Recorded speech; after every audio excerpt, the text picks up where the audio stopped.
encontraba este maestro, como digo, que se llamaba Ramu, y donde se advertía sobre lo que podía acontecer si no se rectificaban las actitudes, ¿no?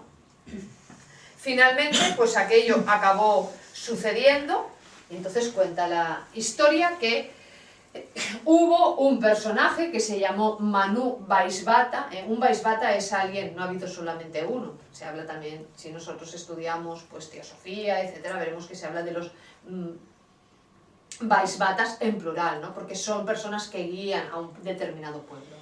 Entonces, como decía, pues el Manu Vaisvata de la época de la Atlántida fue el que guió, cuando se empezó a producir el hundimiento, a los iniciados y a las personas que no habían caído en una degeneración total a zonas más seguras del planeta. Y esto está recogido, por ejemplo, en las Sagradas Escrituras, con otro nombre, que es el Noé, el diluvio universal, del que hablan todas o muchísimas culturas, muchísimas religiones. Se trata del hundimiento de la Atlántida. Y cuando se dice que Noé recibió las instrucciones y tuvo que meter un animal de cada especie y llevarlo y todas aquellas cosas, se refiere al éxodo atlante.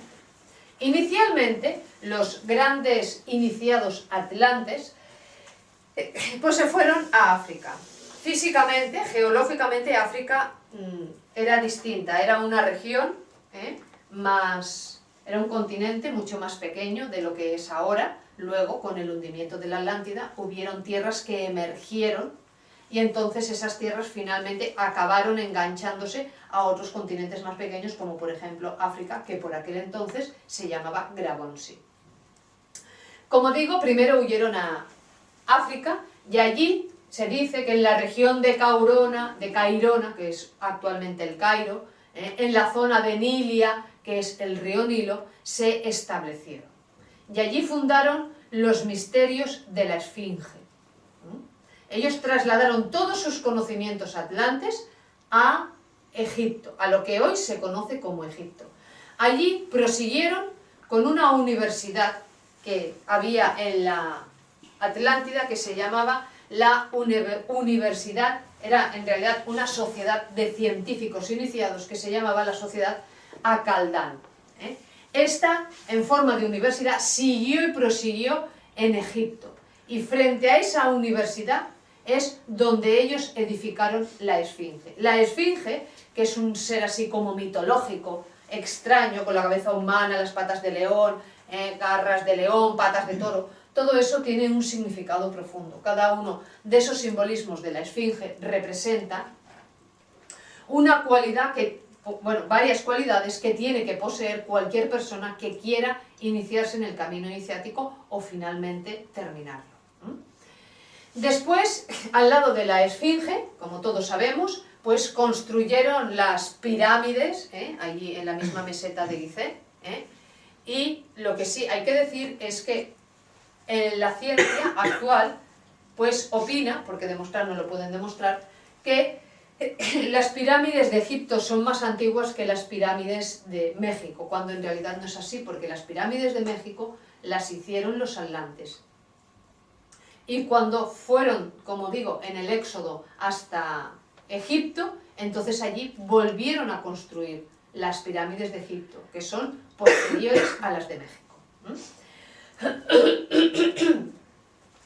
Ellos fueron pues grandes astrólogos, habían grandes astrólogos, por ejemplo, y como he dicho antes, grandes pues científicos de todo tipo, y allí en las pirámides, pues por ejemplo, hacían lo mismo que hacían también en la Atlántida, y allí por ejemplo cuando alguien nacía se le realizaba una carta astral, pero no con la astrología de feria que conocemos hoy en día, sino con una astrología seria, la que ya utilizaron después posteriormente los árabes, los chinos, etc., ¿no? Y entonces pues allí, cada vez que nacía un ser, pues se investigaba a través de las facultades internas, es decir, de la clarividencia, cuál era la vocación de aquella persona que había nacido. Y ya desde pequeño se les instruía para eso. Eso lo hacían también los mayas, que fueron descendientes directos de los atlantes, no los mayas actuales, los originales. Entonces también la persona se le buscaba desde el momento del nacimiento, los sacerdotes de Sais, etcétera, ¿no? Pues una pareja con la cual se pudiese andar el camino espiritual, ¿eh? Y entonces pues ya desde pequeño se le asignaba una pareja que era lo que podríamos nosotros entender, entre comillas, como la media naranja, ¿no?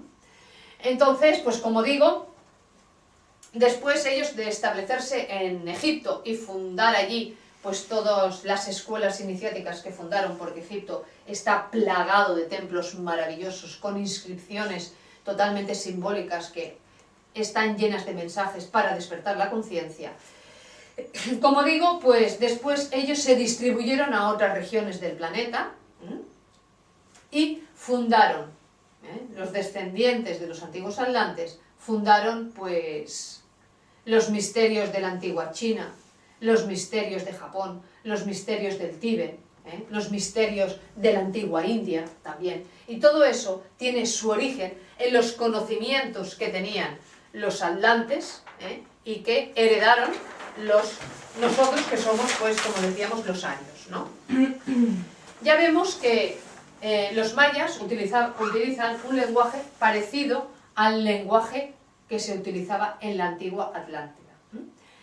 Entonces, si nosotros nos fijamos, pues veremos que a la luz del sentido común se ve claramente que hay un tronco, un tronco común entre el este y el oeste del planeta. Por ejemplo, el idioma maya se parece bastante al idioma tibetano. Incluso se sabe que Jesús, cuando estuvo en en el Tíbet, ritualizaba en idioma maya, porque el idioma maya, con algunas adaptaciones, es un idioma ritual que se utiliza en algunos templos también del Tíbet. Si nosotros miramos las concordancias de los jeroglíficos mayas, veremos que también son semejantes, tienen unas bases que están hechas sobre el mismo patrón atlante que los cartuchos o los jeroglíficos egipcios. Entonces, vamos viendo que hay una serie de concordancias entre lo que es el este y el oeste. Incluso estas concordancias son físicas, y si no, pues a ver cómo nos explicamos nosotros. La semejanza del aspecto físico entre un peruano y un japonés cuando están en la otra parte del mundo, y verdaderamente, físicamente son muy parecidos, porque caderas bajas, una estatura más o menos semejante, el pelo liso, de color negro, los ojos rasgados, la nariz más ancha, etcétera, ¿verdad? Entonces vamos viendo que realmente hay un tronco común entre lo que es el este y es el oeste. Por ejemplo, otro símbolo universal que podemos encontrar en todas las regiones del planeta, pues es la cruz. Nos encontramos la cruz tanto en el norte, en el sur, en el este o en el oeste. O por ejemplo también se sabe que en las momias egipcias, para su conservación, se encontró el componente de la cocaína, de la hoja de coca que utilizan en Sudamérica. Pero claro, sin embargo, el descubrimiento de América fue muchísimos años después. ¿Y cómo? Porque verdaderamente se sabe, ¿verdad?, que sí había pues una relación entre lo que era una parte del mundo y la otra. Nosotros creemos que la época de las cavernas, que iban aquí con un hueso en la cabeza las mujeres, lo que sería la prehistoria, era el inicio de la humanidad, pero ese no era el inicio de la humanidad. Lo que vemos nosotros en la prehistoria, el hombre de Cromañón, en la época de las cavernas,